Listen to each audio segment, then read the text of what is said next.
Easy B here. Welcome back. Coming at you with another video. It's been a minute. I'm gonna try to post every couple of weeks.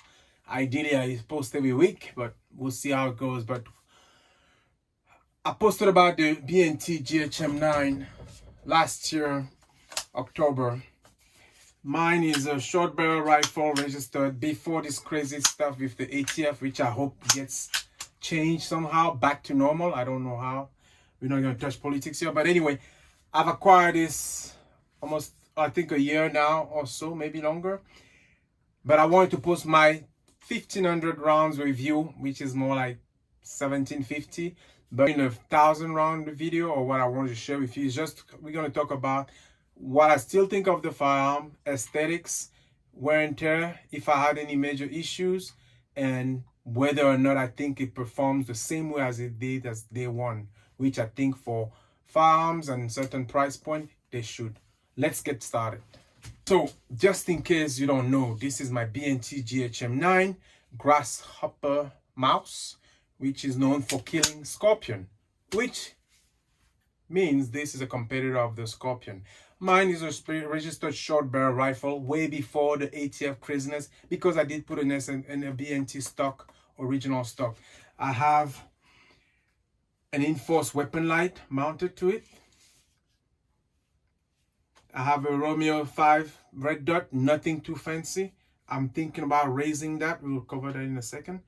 I have a I haven't forgot the brand, Seeking Precision or something, CW, quick detachment mount plate. I forgot the brand who makes it. I have the B&T issued plastic backup sights on it, and it's pretty much stock. The only thing I've done to it is when I first bought it, because I've shot B&Ts before, I love B&T, the trigger on the GHM9 was a little bit harder for me. I found it a little stiff, so I modified the spring myself and I made it the way I like it. Easy to operate. If you're done, if you don't have time to watch the whole video, short answer, still amazing. Not a single issue, unless I either load the magazine wrong or I had a weak ammo, but basically no malfunction on the firearm itself. It's been about 1,700 rounds. Let's call it 1,500 for the sake of rounding the number or titling the video. I know it's a short barrel rifle. I'm going to say the pistol. The GHM9 is performing flawlessly. I even took it to a steel competition for fun.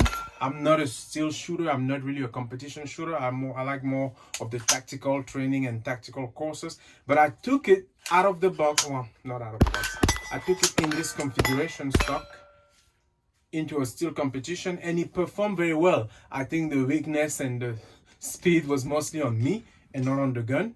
So I was able to qualify and even rank pretty well with the GHM out of the box, despite the fact that I don't have a longer barrel, I don't have a fancy trigger, and yeah, it's not, you know, the longer barrel on those pistol carbine competition is better for accuracy, but this performed very well. The cosmetics still fine. I don't abuse my guns either, so I don't do torture tests with some of them, because I am not sponsored by anyone.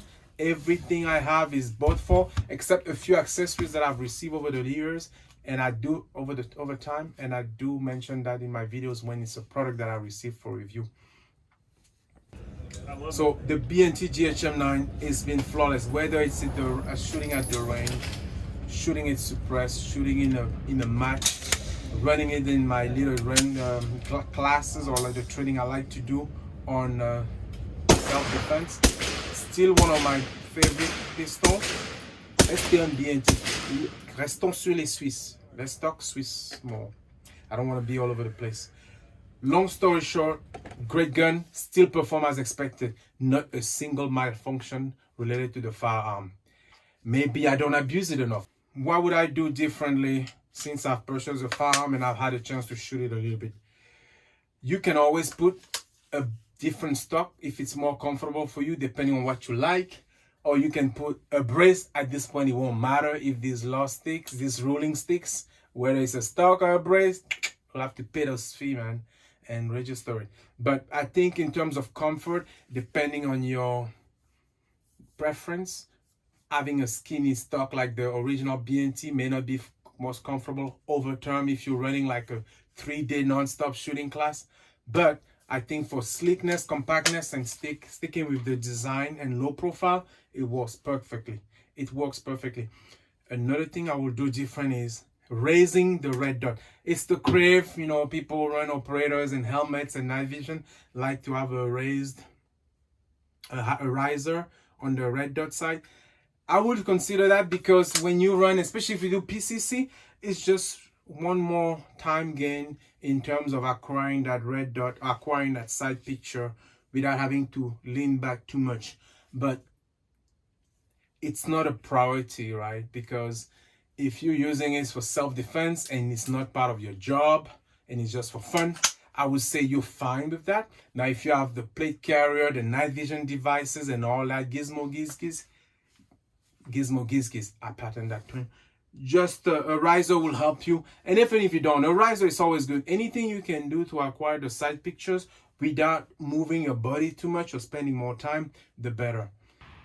But what else would I do different? I would love to have the extended handguard for the GHM9, which makes it a 16-inch barrel, but you have to replace the whole front. I would love to get that.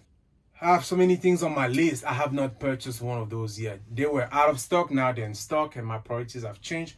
But I would love to run a long configuration or even have a second GHM9 and compare how my scoring will change when I run the Steel Challenge again.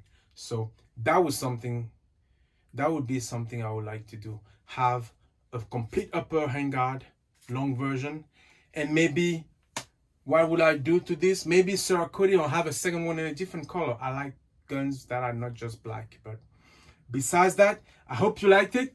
GHM9, it's a little more expensive than many pistols of that level, of that category. You can always get something better like the Ruger PC Charger or a Stribog SP9A3. But for the quality, the brand, the reliability, the aesthetics, and the finish, I mean, this has been to several, although I don't abuse it, I don't throw it on the ground just because I'm mad or I score poorly. I don't abuse it, but nothing has broken. The switches are fine. I was concerned that when I modify my spring, the button will be too loose. It has not changed in terms of tension. Couple of minor blemishes, not even scratches, but just like from the more storage than when I take them to my back. But the color finish is fine, everything is fine. I shoot this suppressed a lot, no problem with ejection. I run it with a small suppressor, big suppressor like a Silencer Co. Hybrid 46. I run it with Omega 9K.